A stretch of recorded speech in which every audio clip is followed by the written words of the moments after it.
Really a masterclass in entrepreneurship.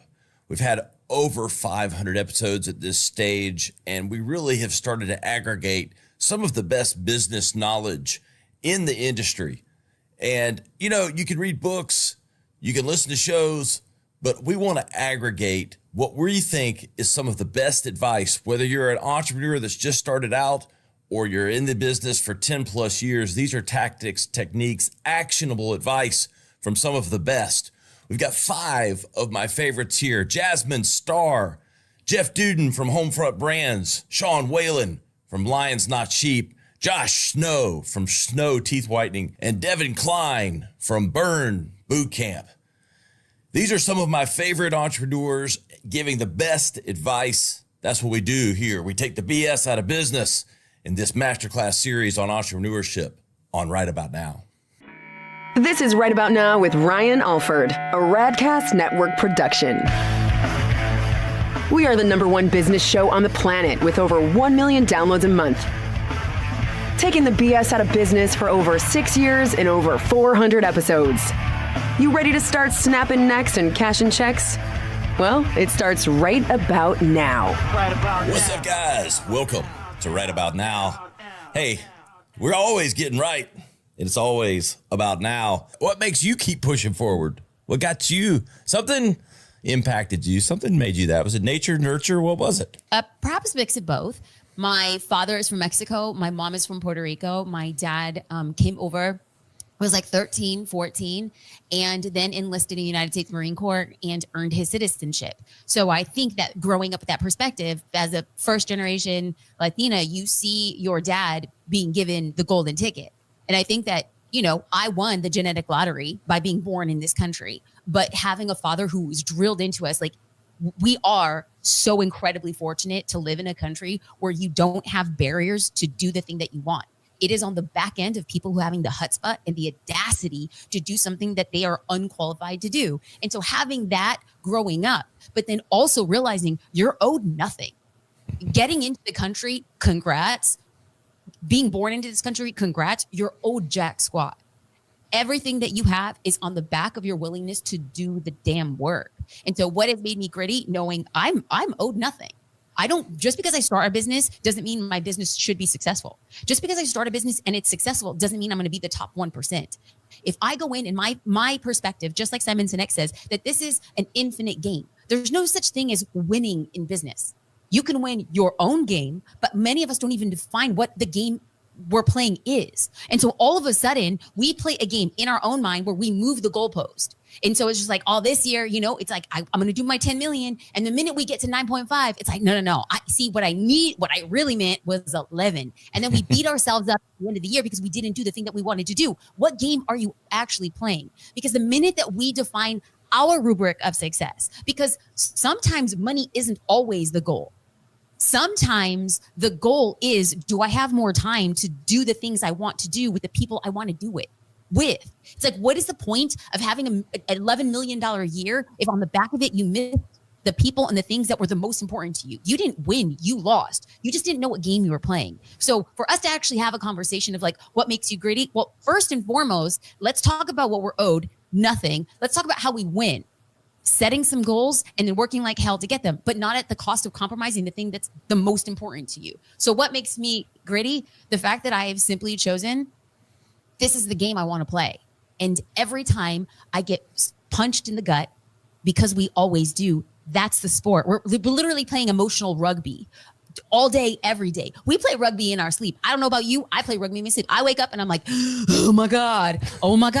This is the game we're voluntarily playing.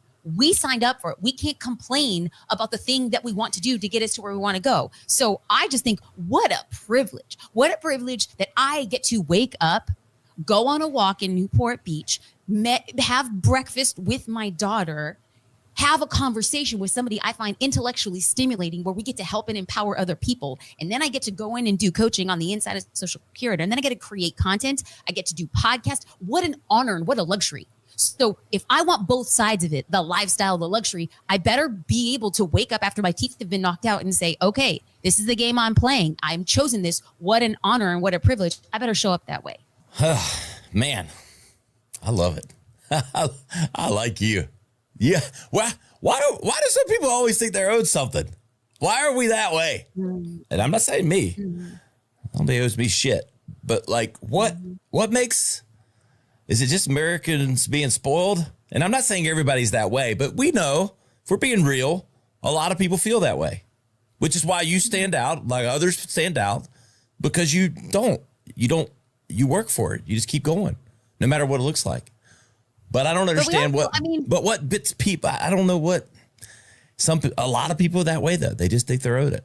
And I want to be very clear. I don't want to pretend like I haven't struggled with that or I'm above that. There are times, for instance, I look at business a lot, very similar to parallel lines of working out and going to the gym. There are just some human composition that no matter what I do, I can work equally as hard as somebody else. I might not have the body type, the metabolism. I might not have the genes to ever look or be like somebody else, right? But we're doing the same work. And so it's natural. It is human condition to say, I'm doing that level of work. Why am I not getting the same results? But the minute you dwell in the land of unknowns, like you ask a dead end question, right? Like, why is my business not working? That's not really a question that we're really going to quantify right now. But if you ask yourself, how might I get 1% better in this? Now we have a clear path to getting a result. Regardless if it's a result that you want, at least you can take the next step. And so I don't know if it's as much as an entitlement, as in like, I deserve to be successful. As much as I see a lot more in the entrepreneurial realm is I'm doing the work, but I'm not getting the results. But the problem with that, and it is a problem, the pandemic of emotions that we go through is we don't know what's going on behind the scenes. We have no idea. So when we say I'm doing the same work as that person, you know jack squat about that other person's business. Like, let's just take down all the curtains that people use to hide behind, because I see a lot of people being like, oh, I just did $1 million launch. And that's amazing. I clap it up. But what a lot of people don't know is you ran $750,000 in ads to get that number. Yeah. So it's like, oh, I did 10 million in business. Great. And a lot of your business, the majority of it is done on affiliates and JVs. So your revenue is not what you're posing as. We don't know. We have no idea if somebody's business was inherited. We have no idea how much debt somebody has. We have no idea the byline of the revenue on their profit and loss statement is taking up 82% of what they're bringing in. We know nothing about other people's businesses. So again, instead of saying, why don't I have if I'm doing the same, I want you to come back and say, I don't know how they got there. I applaud the work they've done because they're proving that it is possible to get there, but I'm going to continue to run my own race. Because even if at the end of the day, my business is smaller than somebody else's, but my profitability is higher and my working cash, my operating revenue is right where I need it to be, I've won. But the only reason why I could say I've won is because I've already defined it as my personal win. So I get to play my own damn game. I get to find some deep satisfaction in what it is I'm doing, but then also put some benchmarks on myself and the team being, how are we going to get to the next level? That's the game for us. We clearly define it. We know we're owed nothing. We don't compare ourselves to somebody else because we don't know what's going on behind the scenes, and we show up and we do the damn work. I think the biggest takeaway right there is you got to play your own game. Like, absolutely. It's like, I like to listen to people talking, like clients come to me, I'm like a counselor, even though I'm a marketer, like listen to them talk. And then it's like, I boil it down for them. Like, okay, let's just get to the brass tacks.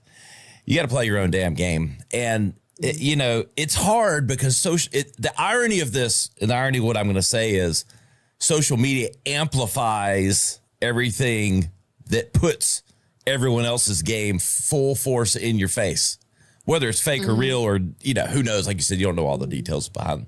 There's a lot of show business going on. But the irony of it is the social media amplifies it when you really need to tune it out when it comes down to what you want to do. And I love what you're saying. People all the time, social media is not working, it's not doing this. And then I go look at it and I'm like, you've posted 4 times in 4 months. What do you mean it's not working? It's like, how many times, I'm sure you see this. You have people come to you and like, they go, this or that or tactic or these things aren't working. And you don't even have to get under the hood. You lift it up 1 inch and there's like oil spilled everywhere. Like, and it's like, come on, man, are you serious? It's like, but you have to play your own game, but you got to make it tangible. Like, you have to set, it's not working. Okay, well, what's not working? You got to have 7 things that ladder up to one thing, and you got to measure the 7 things. But I don't know I still comes back to the reflection and what you have to play your own game and learn and absorb from others, but you just can't get into the comparison game at all times. It just is a road to nowhere. I often discuss that the sneaky thing that stops most entrepreneurs from getting their business in front of others is comparison. And once we start understanding comparison, so oftentimes whenever I give a presentation or whenever I do a coaching session or a consulting session, I am literally starting there. Because if I tell you this is on the horizon, when it slaps you across the face, it's not so much a shock. So anybody who's listening right now, let me predict your future. The thing that will stop you from doing the thing that you know you have been called to do is not lack of money, resources, or education. It is simply the fact of comparison. But let's break down comparison, because the way I see it is it takes on 3 manifestations. It takes on a mental manifestation. I am not that person. I am not Ryan. Therefore, I can't get that success. I am too old, too young, too fat, too skinny, too black, too white, too old, too young. We'll say I'm too this, therefore I can't do that. So that's an easy way out. The second one is emotional. And this one's very, very hard to identify, because most of the time people don't wake up and say, I'm not worthy. They don't say I'm not worthy, but it takes on an uglier form. It will say, I'm just not sure I'm capable of that big dream. I don't think that that's really going to happen. So we low key keep a subversive thought in our mind that's actually stopping us from doing that thing. And then the third one is going to be visual, right? I'm not on the Amalfi Coast this summer. I don't have a Ferrari. I'm not at that resort. I don't have that perfect house with those perfect kids in that perfect kitchen to do the perfect reel that I need. And so we have these visual, intellectual, emotional things that stop us. But if we were to turn it on its side and simply say, you might be too old, and you might be too white, and you might be, but there is somebody out there who is just as white and just as old who needs to hear it your way. And in fact, even if you were to say that person does it their own way, guess what? You might be saying the same message, but you're a different messenger. Beyond that, even if you are sharing the same message and you have a twin brother or a triplet, guess what? The mechanism. You might be a great podcast host, writer, speaker. You might be great on social. We all do things different ways, and we need to do it in our own way so that the person who needs what we do the way we do it can get it. And for the other thing is, I think that this dream might be too big and I am not sure. Listen, you wouldn't have got the dream if it wasn't in you to succeed. You didn't wake up this morning and be like, you want to know what? I'm the next NBA star. No, you're not EP555, and you're 37. Chances are it's not there, right? So we don't get dreams. We have desires, like would love to be an NBA player, but we don't get the dream. You got the dream because something in you deeply believes that you could do it. But if you talk yourself out of it, the only person who's stopping your success is you. And then we go back to the physical things. Well, I don't have that. Guess what? The vast majority of people don't. And just because you're at that resort or you're on that vacation or you drive that car doesn't mean that everybody wants to be coached by a service or by a product from that type of person. So we have to say that your Honda Accord living in the Midwest with 3 kids who are just doing the dang thing in your own way with your $100,000 job and your side hustle of Etsy, somebody's like, that's what I want. So far be it from you to say that the way that you see the desires of the world is how other people do it. And so we can come here and talk all about comparison. So when you're ready to get your business in front of other people, I want you to say, am I emotionally comparing? Am I physically comparing? And what kind of comparison is it? Stop it in its tracks and tell yourself a different story. You get to choose your story. If you would like to fight for your limitations, go right ahead. But if you would like to fight for empowering statements of why somebody needs what it is you sell, I'll clap you right up. When I talk to entrepreneurs and business owners and people, I'm like, dude, you're a better father when you feel better. You're a better mother when you feel better. You're a better everything when you feel better. Lying doesn't feel good. Lying is scary. It's do they know? Do they know? Do they know? Where you just fucking tell the truth and you got nothing to worry about. So it's like, if this is the recipe for me connecting with people and me feeling better, then I'm just going to keep doing it. And at the time, 5 years ago, and not that I was the only guy sharing shit on social media, but very few people are talking about real raw shit. It's just airy-fairy political things, reshares of this. And so I just went on a mission, like, I'm going to share me. And since then, I've literally have almost 1 billion views on my videos, millions of followers. I mean, literally hundreds of millions of engagements on my posts from Instagram to Facebook. I mean, some of my videos have reached 150, 160, 170 million views of one video, which is just mind bending to me. Right. But that's what I found is my own little kind of recipe. And I felt better. The marketplace resonated with it, and I just kept fucking running it. I love it. I want to get into some nuts and bolts on the back half here on the e-commerce, but I do have one follow-up because I feel like no matter how lost you may have felt, you know, kind of being what you categorized as a man that everybody wanted you to be and not the real, maybe you, something has shaped Sean Whalen at some point in life. Well before you got lost or you got found or anything like that. I feel like there has to be these opinions and these beliefs that kind of formed all of this. Something shaped that either early, whenever, I would think. I don't know. Nobody's ever asked you that. Thinking back on life, like my parents split up when I was an early teenager. I was actually a really quiet kid. I was really reserved. I was a chubby little kid. I was a pretty good baseball player, but like I wasn't popular. I wasn't the class valedictorian. I was really, really quiet, really reserved. And I think for me, when looking back at it, when I went on a Mormon mission, I went on a 2-year Mormon mission. That was where I really started to kind of find my voice. I mean, you're out basically selling God. You're going door to door, pitching God to people. And it was something I was really passionate about. It was something that like, I didn't grow up in the Mormon church. I grew up Catholic. And so I was kind of a recent convert to the church. And I just started realizing that people love to connect. People love to talk. And I was really good at it. I was good at just talking to people. And I know that sounds really weird, but like there really is an art form to communication. There's an art form of being able to not just talk, oh, so, hey, how's your water? Like, why do you like that water? Okay, great. You know, whatever, but like really fucking listening to people and hearing them and knowing what's driving them. And something that I've always been fascinated about and with is what's behind it. You know, this is why headlines and shit, I'm not like bouncing around like every other freaking bozo or like, oh my God. I'm like, you know, let's talk about that for a second. I like to critically think. And for me, being able to be in a place where I can ask deeper questions, it's fun for me.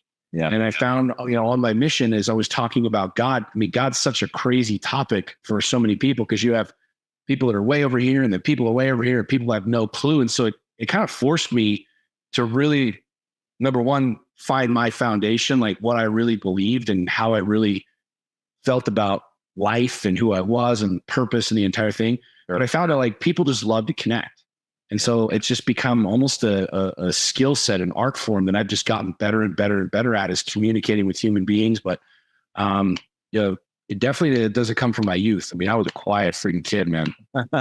Well, it's because I've shared some of your stuff with people and they go, oh man, he's pretty hardcore on this, that, and the other. And, you know, they care. He's a great communicator. I said it I call you're a great communicator, period. I mean, I love talking. I mean, when you really give a shit about people, like when you really care, like I think it's something that, I mean, we're just so busy trying to believe me, hear me, this is me. And it's like, it sounds funny, but if it can't be explained on a whiteboard or like with crayons, it's too complicated. We should not have a tax policy in America that can't be explained on a fucking whiteboard, right? We should not have foreign policies and that take 30,000 page freaking manuals to fucking explain, right? No one's interested in that, really. And so we tie this into the marketing and the business and the whole thing. Like, copy is really important. You know what I mean? Like, what are you telling me? Everybody knows they're being sold something. So we've already got that out of the way. But what are you trying to tell me? What are you trying to communicate with me? Yay, yay, nay, nay. Like, if the answer is a simple no, then just fucking say no, right? Yep. But I love being able to look at complex things and I break it down in my brain to just like coloring book kind of conversations. Like, yeah, this is what this really is. And it's just more, to me, it's more fun that way. I have more connection to stuff that way. You know what I mean? Well, absolutely. And so let's talk about lionsnotsheep.com.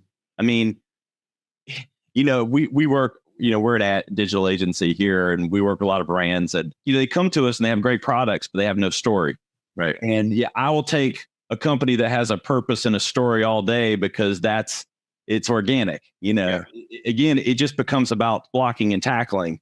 It's real hard to figure out the Hail Mary, the message, the blocking and tackling you can do. But let's get to some of that blocking and tackling. What have been some of those mechanics of, because I've heard you talk about it. You're like, you started the company, you were selling t-shirts, you had a message, you had a plan, but something poured gas on the fire, for the tactics and some of the ways with which you've seen growth. Can you talk about some of that?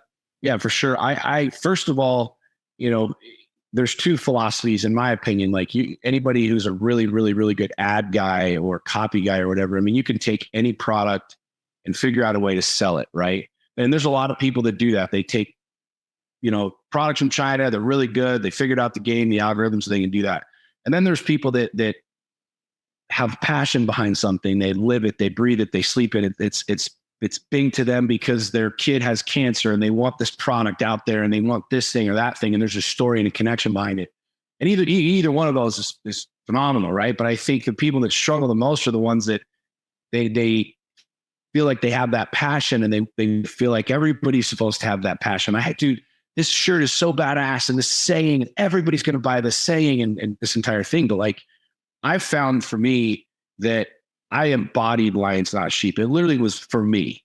You know what I mean? Like when I wrote my book, which has sold over 500,000 copies completely organically. I mean, I didn't even put page numbers in there. We forgot it. It was so basic and just put out there in the marketplace.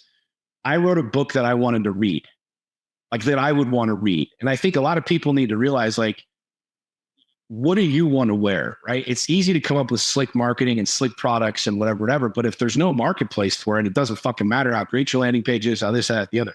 So you're trying to tie in that story, like why is this relevant to you?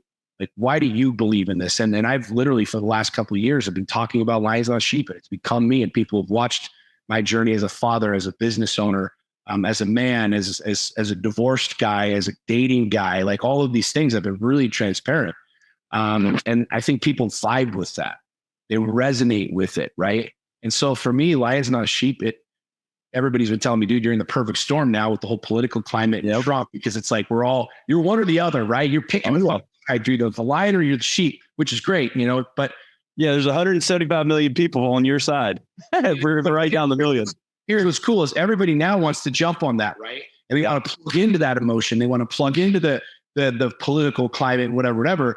And you really don't have a track record. You don't have a tribe. You don't have any of that. I didn't set out to do that. And I think that's what really makes Lions Not Sheep unique. And I think a lot of people need to wrap their head around this. And it's really difficult to do, is having the consistency of delivering content and messaging for the long game.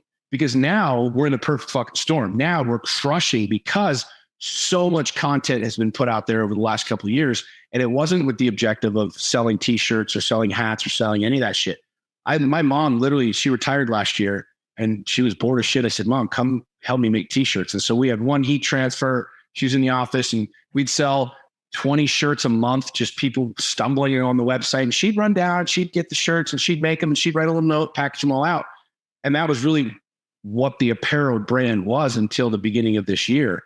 But being able to like sit in a story and deliver that to people that they believe without trying to sell them anything is massive. And that's a huge tactic that I don't think very many people understand. Is I believe that the very best salespeople on planet Earth are never selling anything. Like you go to my Instagram or my Facebook, you will never see me selling anything. Yet I'm literally able to make millions of dollars through coaching and consulting and other companies that I have, but I'm not selling anything. So how does that work? I'm living it. I'm breathing it. I'm exuding it, right? And that's, if you're a Jeep guy, you want to start a brand around Jeeps, right? If you're driving a fucking Honda Accord, good luck, right? You better know the clicks and the algorithms. But it's like some of those dudes who are like hardcore Jeep guys, they get it. They know what Jeep guys talk about. They know what Jeep guys want.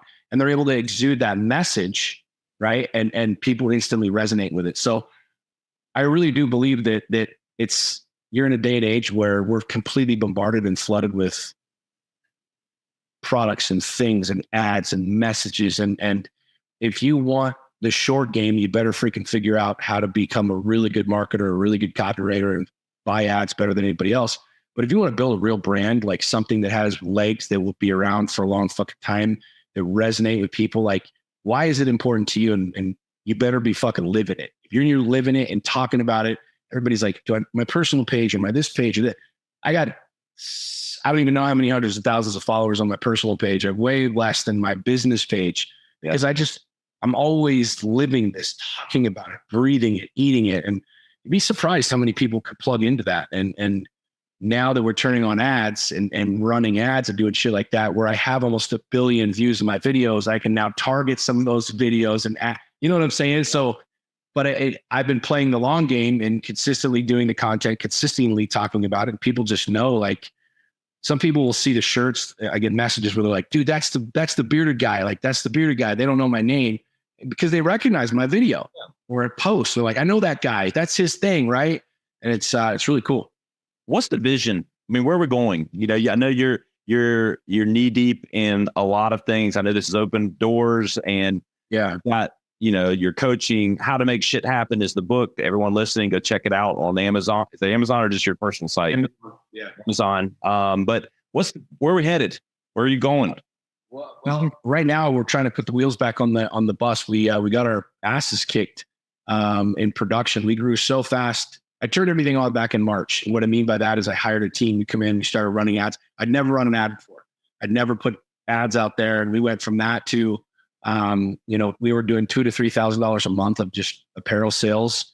We did $463,000 last month of apparel sales in basically 90 days. A lot of damn t-shirts. And it fucked some things up. And I learned some very valuable, expensive lessons on production and being able to keep up. And it's kind of a funny story. I mean, everybody thinks it's just sunshine and roses, but all my kids and their friends worked for me, and they were all part of our production team. And so we were doing heat transfers and the whole thing. And I'd run all the numbers, and I got all the production companies and all the big promotional companies. They were hitting me up. Let us do your shit. Let us do your shit. Long story short, we had 10 of them employed as we were just crushing. We went from literally like picking up one box of shirts and screen prints to getting pallets delivered. One of the kids apparently got COVID, and because they're all like my daughter's friends, 9 out of the 10 kids, their parents made them quit. Their parents made them literally self-quarantine. And so we were doing 350 orders a day, which represents about 600 to 700 shirts. And so we were like, oh, no problem. Get a temp agency and bring all these people. Well, they fucking takes forever for them to learn and speed. And well, anyways, we got really far behind. We got about 6,000 shirts behind. Wow. And the team came in and they're like, bro, we got a problem. And I'm over here like, go, let's go. And they're like, hang on, bro, we got a fucking problem, because even if we work 24 hours a day, we can't get the numbers that we needed. So if that wheel on the bike isn't working, you can't. Because I've got some guys, some dear friends of mine that are big in the e-com space. They do millions of dollars a month. And I've told them this and they all laugh and chuckle because they're like, yeah, dude, like, you know what I'm saying? Like, every single person has this happen to them. We have so many of our business owners that we put in business through Advanaclean that I'm still connected with that are just doing incredible things out there. But the fundamental of what they are doing was all of the things that they learned by being an operator within our system. I love that. I want to pivot here shortly to some personal things, some experiences you've had, the podcast, a little TV show, maybe a few people have heard of. But last kind of question. You mentioned the trademark thing. It made me think, like, would you ever start can you start a franchise if you don't have a trademark on your name? Like, is that like rule one? Like, let's say you're someone that's you've built 1 or 2 locations and they're super successful and like, oh, I'm ready to franchise, but you just happen to have a name that you didn't trademark or can't trademark. Do you immediately need to get a different name? Yeah, so those are 2 different things. So didn't trademark, yes, you can start. You would disclose that in your disclosure documents that say we have a trademark applied for. Here is the application number. Here's the date that we filed for it. And now if you get denied on that, then that requires an additional disclosure immediately. So you've got to do that. Now, if you went to a trademark attorney and they said, no way. Yeah, you're Smith Fitness, Smith Fitness, and and it's wonderful. You're making millions. You know that it's everything can be, transition to a successful franchise. But Smith Fitness, what you started out with and what you built with, just happens to be a non-trademark. It's like, well, do I need to change my name? I don't know. It made me think of that when you started. I'm like, damn, how many people probably start down this path and they've got an amazing business, but maybe they didn't either think about it or they just pick something too common. Look, Ryan, I learned a long time ago that if I'm going to be broke, I don't want to be tired too. Can you imagine, if I'm going to be broke, I'm going to be comfortably laid up on, catfishing somewhere, in a garbage pick lawn chair. Look, you build this whole brand, and then the equity is in the name. When you go to sell your franchise system, a lot of it has to do with what's the equity in the brand. Do people know the brand? So if you don't own it, you've just kind of built. I'm not going to say you built it for nothing, but that would be a non-starter if you can't get a trademark. I don't think anyone would do that.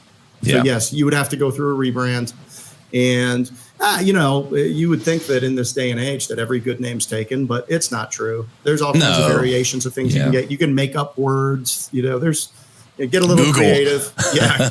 Google. Google didn't mean anything 30 years ago or 25 years, maybe not that long ago. But Jeff, I know you've had some incredible experiences, through your success and what you've done. Let's go right at Undercover Boss. I know our audience has probably heard of that. Maybe even seen you. They may have gone, I recognize that guy. He had the goatee, and they were trying to put it together. Talk about how that came about and just the overall experience. Yeah, it's still, we had a really good episode. It still plays a lot. It plays overseas. I'll know when it plays in Australia or in Europe somewhere because I'll get a bunch of weird Facebook messages from over there.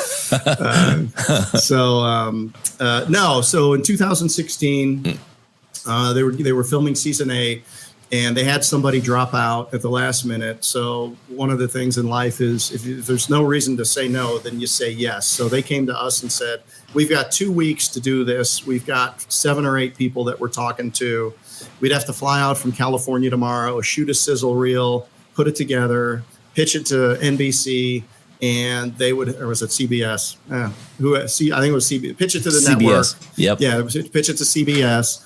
And they would have to decide. So we did that, and really quick it came back that they were interested in having us on. So then we went through the reams and reams and reams of paperwork, and it was we went out on the show. We went out on the road maybe like a month later, and it was a surreal experience for those people that haven't been behind the scenes in a production like that. It was really cool. I know I signed a bunch of confidentiality stuff, and I really don't want to do anything to. I don't want to say anything that makes it harder for them to do the show. Yeah. But it seems to me, Ryan, like every year the show is canceled. Yeah. And then somehow it comes back for another. To pull this, it's such a well-known show. But I will tell you the way that this is done, it is done so well and so over the top that you would not think people do is this Undercover Boss? And then as this is going on, they're like, no, it's not. It's clearly not, but it really is. So yeah, it was great. We ended up being on the road we had a couple of little hiccups with a couple of things that were going on politically where we shot some stuff in North Carolina, and then they're like, oh, well, we don't want to shoot in North Carolina. We had to reshoot stuff. So I had to fly my family. We did all the family stuff, right? We did the office stuff. We did the B-roll at the office, and then we went to the house, and, I'm cooking hot dogs on the grill. Dogs are swimming in the pool and all that. And they're like, we can't use any of that because there was some political thing going on. So, and it was one of those things. And so then we go on the road for a week. We film 2 or 3 segments. They fly my family to this wonderful resort somewhere in Georgia, and we reshoot all of the family stuff. And then we go on the road. So I was on the road for a total of 16 days. And it was a great experience. And I will tell you that we had 5 the producer said we had 5 episodes that we had to cut one that many shows would have killed to have. Our franchisees were absolutely amazing. They lived the values of our company. They were out there trying to do the best thing for the customer. They were highly empathetic. I mean, I could have picked at a few things here and there, but at the end of the day, we ended up with 4 great segments. I got busted twice. They showed one of them.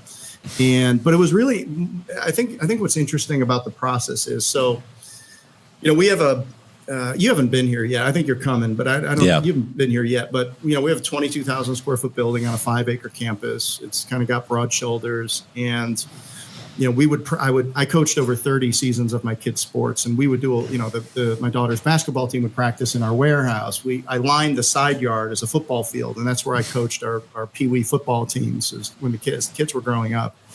And people didn't even know I owned the business. Like, that's kind of how we rolled. Like,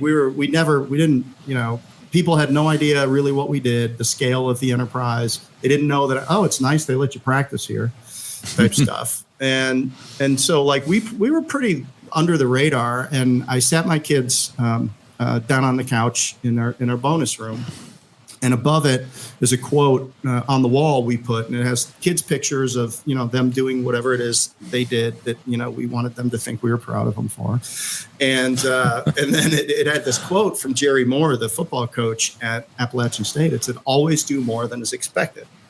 And then we had our family values up on our little plaque there and stuff. And one of the family values is trust yourself to take chances, fail fast and move forward, always do more than is expected, and all of that. And it's like, and I said, guys, this is going to change things. And this is, it might change things at your school. We're going to be giving away $250,000 worth of stuff. People are clearly going to know that, whatever it is that makes the show. But when you looked at our values, it's like we couldn't say no. And they're just like, okay, well, we're willing to take the consequences of it. And we did. And we ended up having a great show. And they all got a little bit of time on it, so that was cool. They got like a flash across the screen. Yeah, they're 15 seconds of fame. Yeah, they're 15 seconds of fame. And then we had when it showed, the night that it showed in January of 2017, we rented out an entire bar. There was 250. And I had my the little football team I was coaching at the time. Like, they were on it.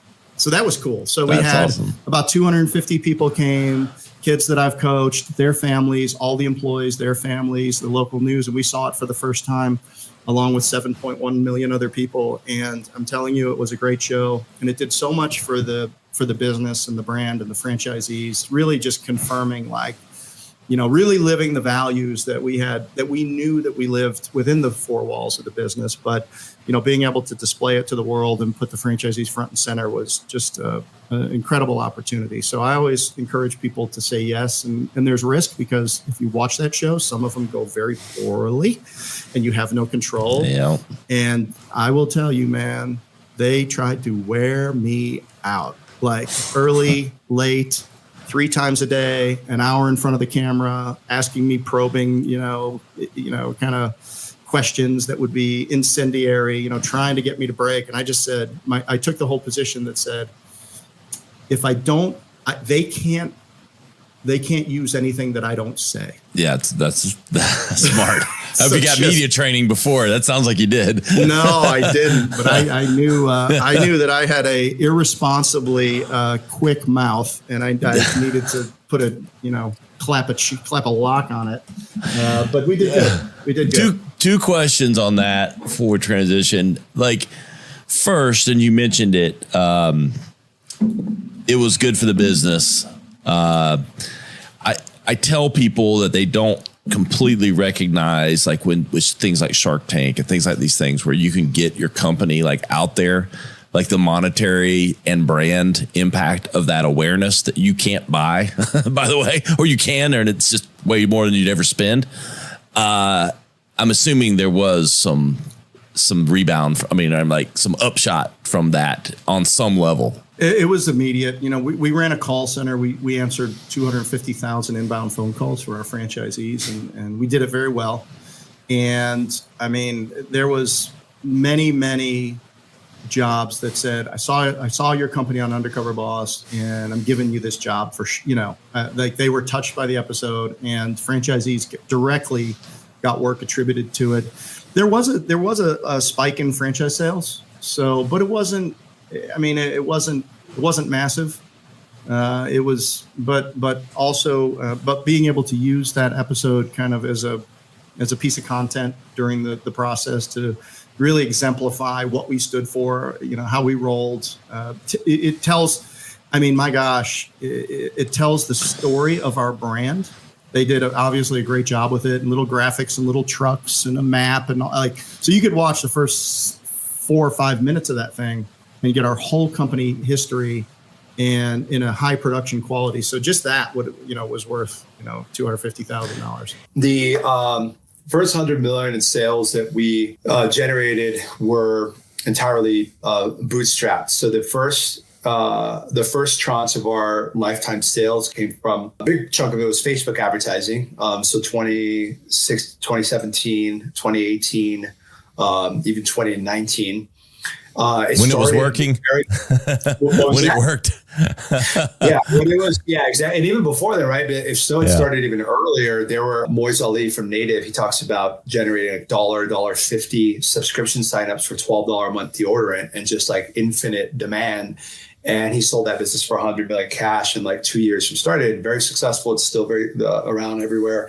And so in the beginning, it was, I need to create a product that is different enough that would capture the attention to create a Shopify. I chose Shopify. I knew Shopify was going to be the platform we were going to build on.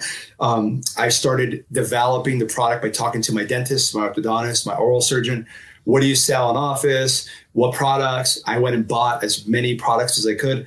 I analyzed all of the Amazon reviews, negative reviews, focusing on that area so that you can find some pockets. Then I saw that, sensitivity is important. The whitening formula had some opportunity to be improved upon.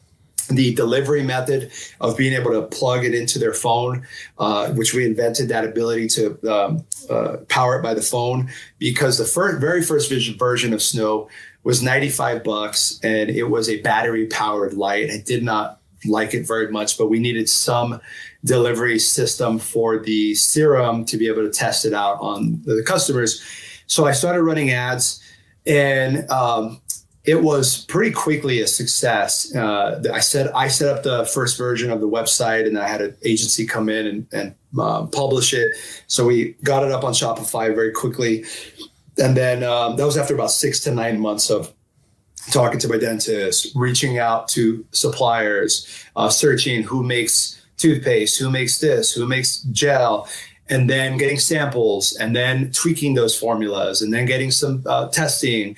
So that took, 6 to 9 months at least of going back and forth, maybe $50,000 to $100,000 to buy the first order of the system that I had created for Snow 1.0, I guess. That was $95. So we started running ads on there, gave free shipping, and the focus was professional level whitening at home without the sensitivity of other systems. So, really designing around the sensitive tooth customer, but also the one who wants to max out whitening. So it's like, you want your cake and you want to eat it too. You want to preserve your enamel, but you also have a wedding next week. And it's like, boom, boom, boom, boom. So we just kept tweaking that formula, percentages, whitening agents. What can we do to help with sensitivity?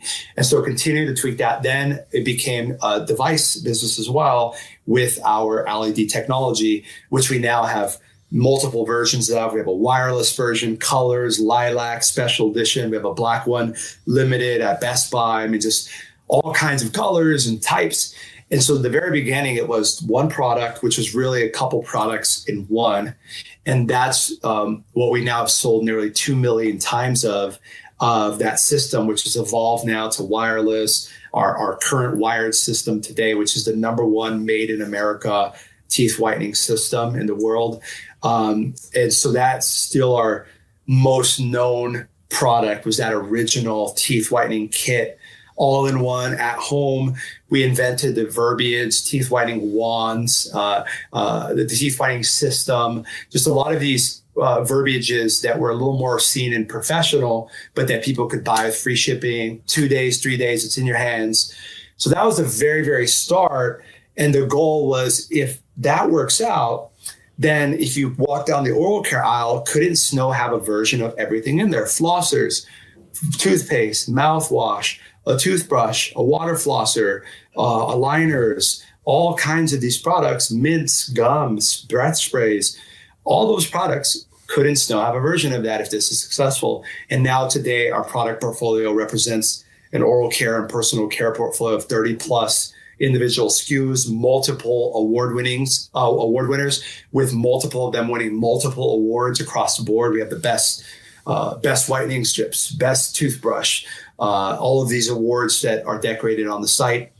And so now that has expanded, but that's, about 7 years later. So in the very beginning, it was Facebook ads, $95 system that we put together, or that I put together with help, and then pushed that out once that's sold, upgraded every single time that we reordered.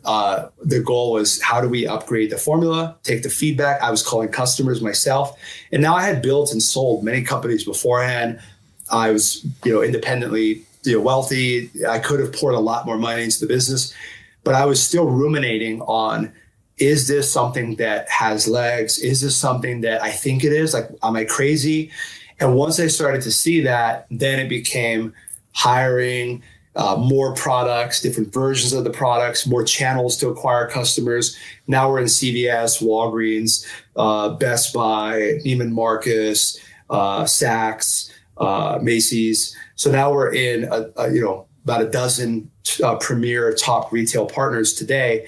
But in the very beginning, it's Facebook ads, Shopify, one system, one person or two to help on customer support and shipping it out. And I shipped it from my spare bedroom of the house because the inventory, I didn't want to get an office yet. I wasn't sure, right? And I was investing at the time. I had just sold a couple of companies.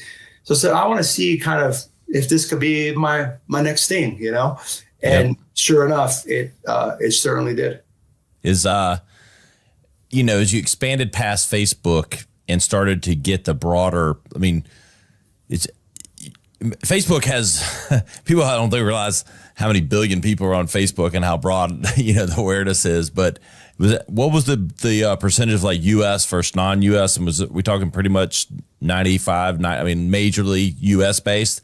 And what were the channels what were the awareness channels that kind of flowed after Facebook other than just distribution itself? Yeah. So it was, Google, YouTube, so the whole Google suite, the whole Meta suite, Amazon, advertising, that whole suite. Actually, retail media networks. So also Spotify, audio, right? So so retail media is, if we're in Best Buy, we want to buy web banner ads, and we want to be the sponsored on Best Buy for anything teeth related. And so we're spending inside of the trade marketing to push those things, but they drive awareness top of funnel as well on those platforms. And then we're doing everything from YouTube. We're doing a relaunch of TikTok. We've been hiring. We still are hiring like crazy for TikTok on the snow side. So TikTok is top of funnel. We're really excited about relaunching that. Instagram, Facebook are still very heavy on the front end. We do a lot of affiliate marketing as well. I actually acquired the affiliatemarketing.com domain name about a year ago to build more reach in that space, because it's a big portion across all of our brand, all the brands in my portfolio and all the brands that I've invested in. Affiliate marketing is a very profitable channel across the board. So affiliate marketing is another area, because a lot of these bloggers, vloggers, Amazon editorial affiliates, they're putting us in front of an audience for the very first time, listicles, things like that. So, about maybe 15% of our sales online come from our online affiliates. And that's 100% non-Facebook and Instagram, because we don't allow it in the program since we run it internally. So it diversifies, it forces the diversification of that traffic. So that's kind of the stack from the top level. And then that, of course, as you mentioned, through distribution funnels to marketplace first, right? Marketplace, then to retail, actual locations. Then we also sell to professional dermatology, dentists, kind of local clinic kind of style stuff. So that kind of whittles all the way down, then it repeats from the top. But let's say before you went into retail, what was your mix like? Because everybody hears Amazon, they get scared, like margins and all that stuff. How did you tackle? You obviously started D2C, which is the smartest place, best margins, all that. What was your balance with taking on Amazon what's your perspective there with just overall mix and things? A lot of people get scared of that, but it's such a behemoth. It's hard to ignore. I was the same way, man. I like 10 years ago told two of my best friends at Tuft & Needle, the mattress company. They have the number one most loved and most popular on Amazon mattress.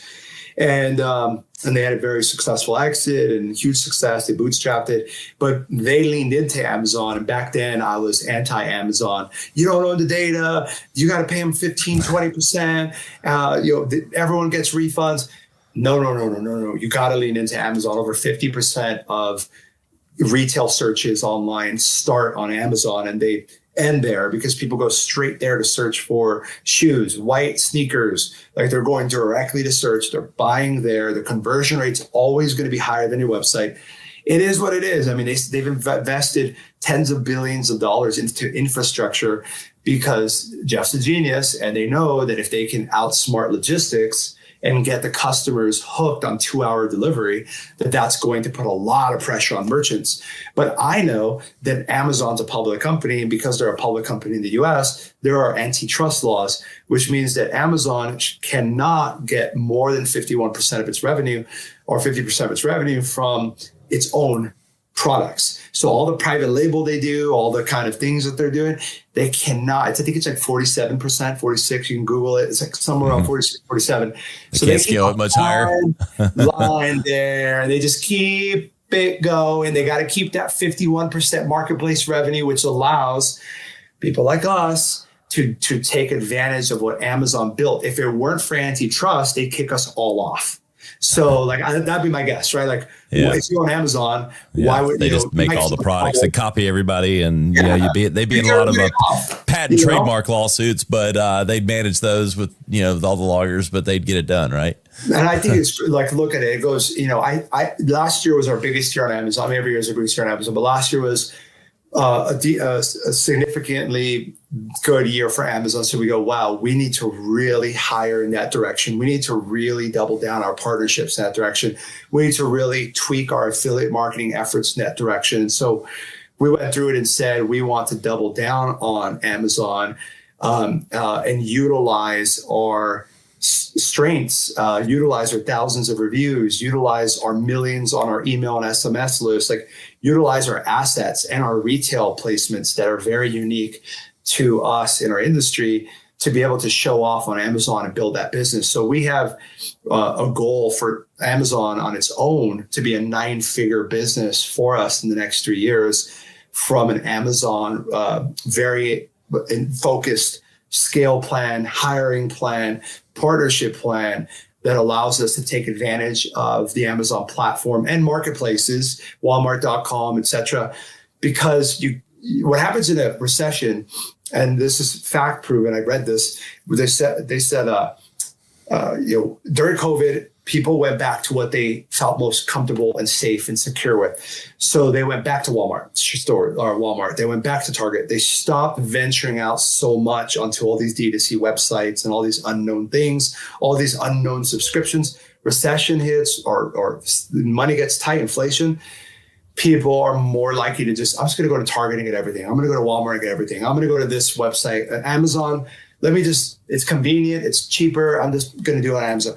So you got to now play in that direction. 5-10 years ago, you could get away without having to lean into it. Although I wish I could go back 5 and 10 years and I would have built an army of team members and partners on our Amazon channel, and we would have been totally dominating that channel. So I love it.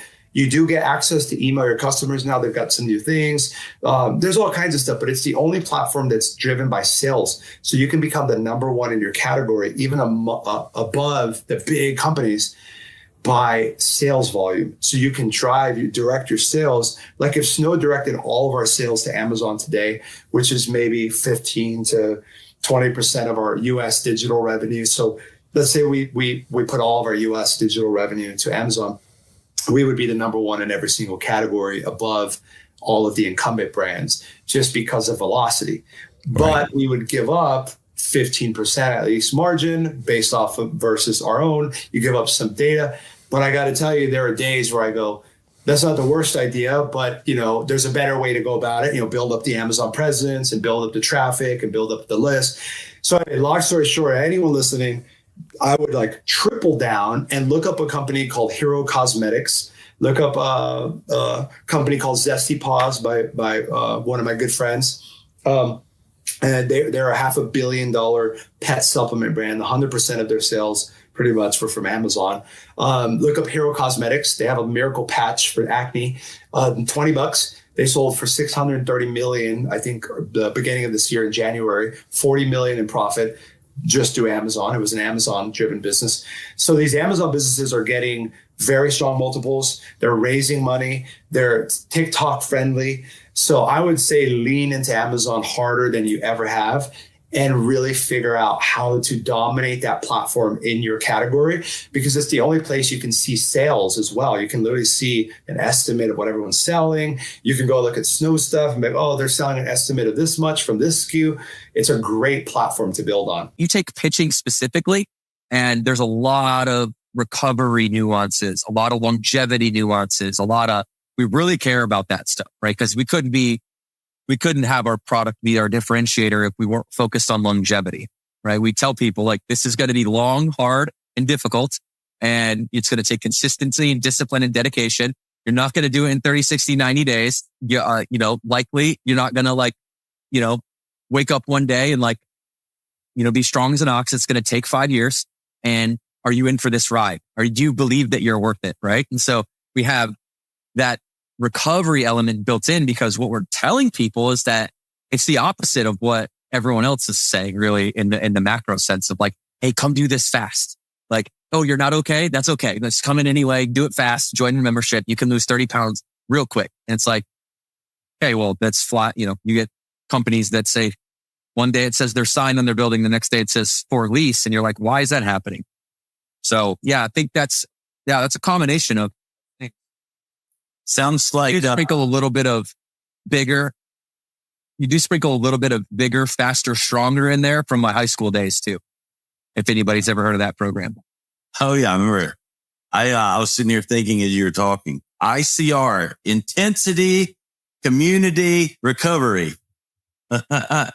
That is right. That's it in a nutshell. My answer was real long-winded. I simplify for I've been in marketing too long. So I like acronyms and simplicity.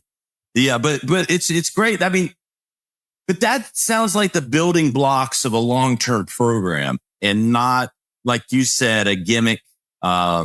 Because everybody gets that fire, when they're ready to, okay, I need to lose some weight. I've got an event coming up, whatever. They get fire in their belly, but then it dies if you don't have the building blocks of something broader. You need the community to kind of keep you in it. You need the recovery, because if you're killing yourself and not recovering at all, then they get down and out, like you said. So I can see, and all I know is the periphery. I've had people many times, you do burn, whatever. So I'm going to make a promise to you that I'll go, I'm going to go hit burn up here at Greenville, eventually. But what's it been like growing the business, man? I mean, just that kind of scale, is incredible. What's that roller coaster been like? Definitely one, right? You went in 2015 when we announced that we are going to franchise in all 50 states. We thought hitting a home run might be awarding 10 units in our first year and really getting those stood up. And we were always concerned with unit economics. I'll talk about that in a minute. But I had no idea that we would do 200 in the first 18 months. And, Fran did this article out of Franchise Times magazine. It was one of our first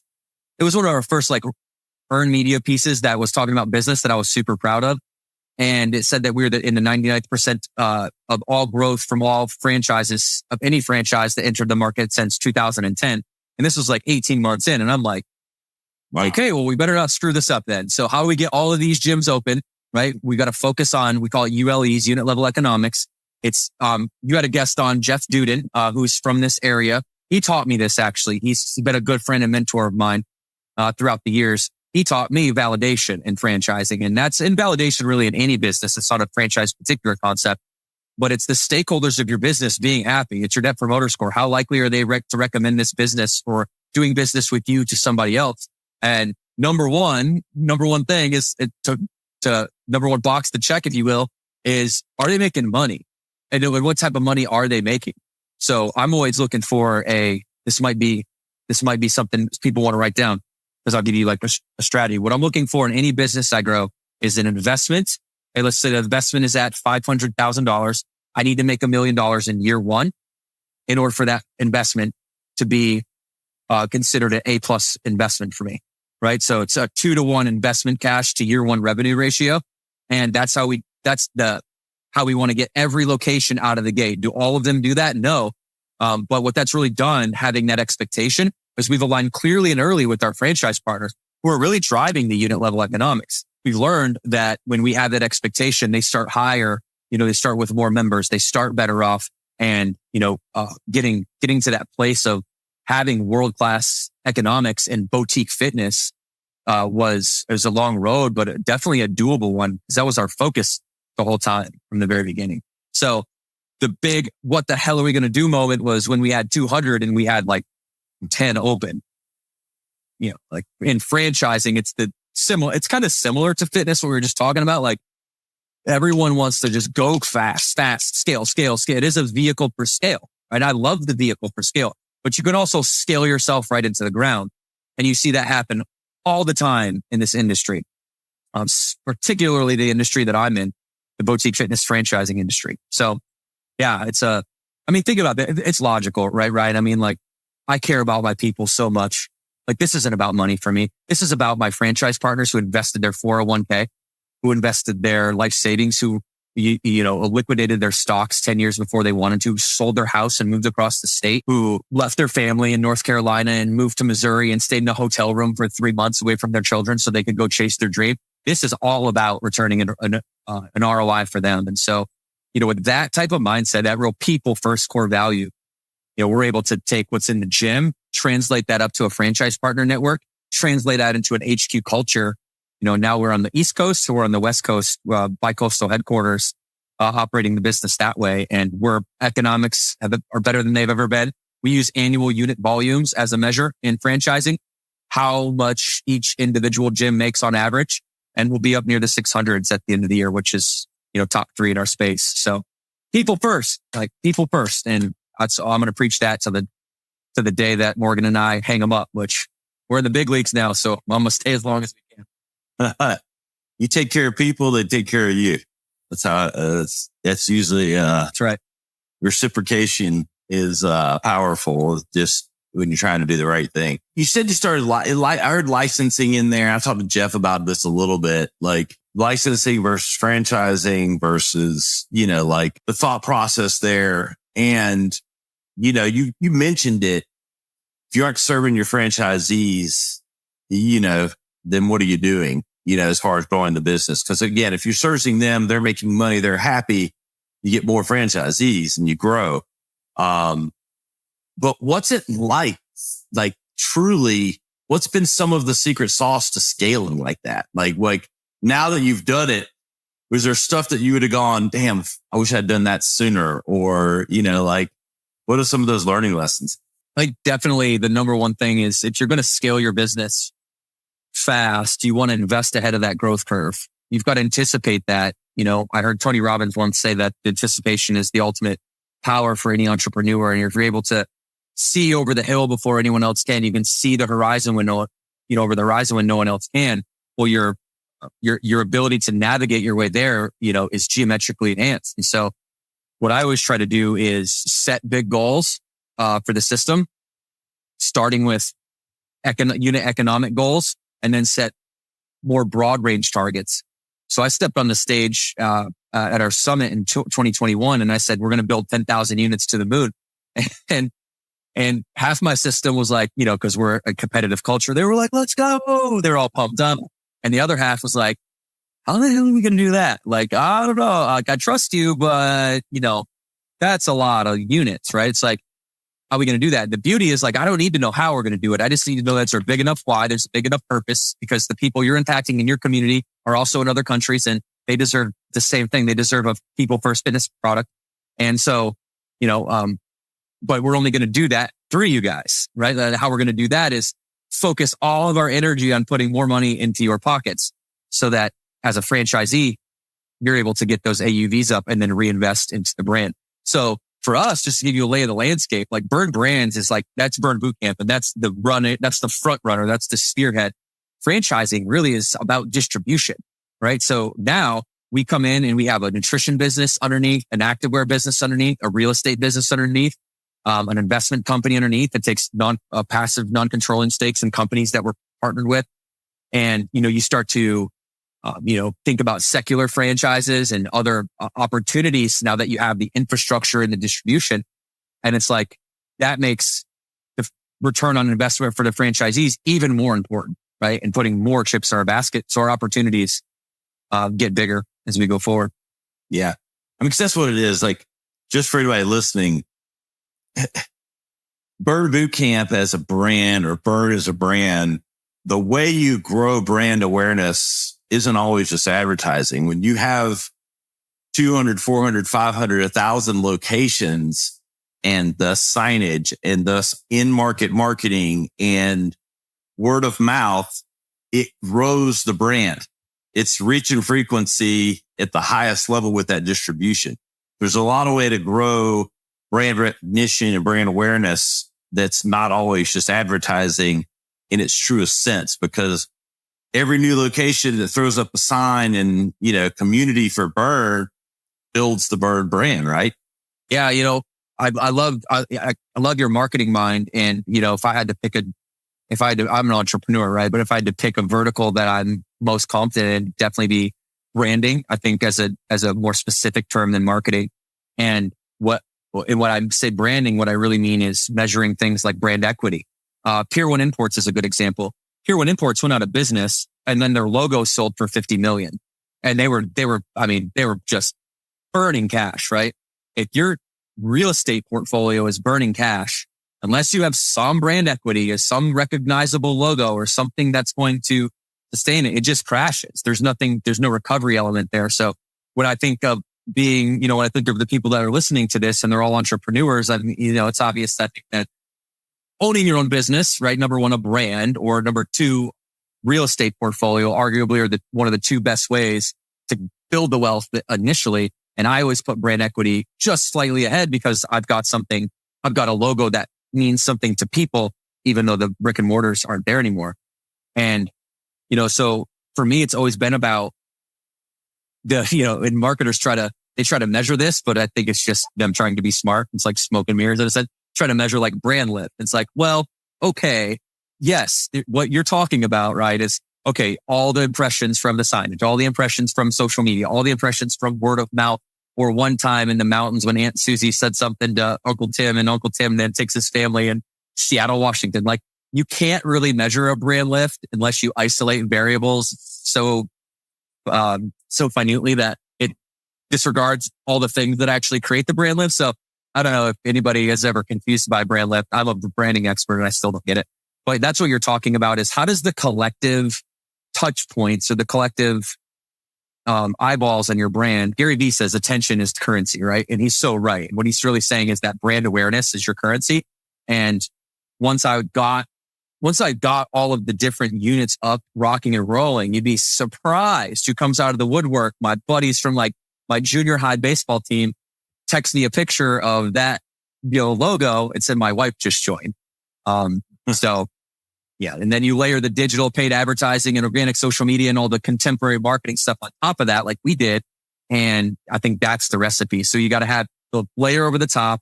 You've got to have the brand lift elements, and then the hyper local community where you're in the field. Our FPs are in the field with their team, shaking hands, kissing babies, running for mayor, like just making sure that they're the conversation when it comes to fitness in the town. Yep. We call it, you got to drive brand and demand. It's, Brandon, it's those two things. That's what we preach to clients. And sometimes all clients, they just want to drive the demand. I'm like, you got to invest in the brand, baby. That's what's going to pay over time. Everybody wants sales overnight. but brands built over time. We're taking the BS out of business, baby. We'll see you next time. Right About Now. This has been Right About Now with Ryan Alford, a Radcast Network production. Visit ryanisright.com for full audio and video versions of the show or to inquire about sponsorship opportunities. Thanks for listening.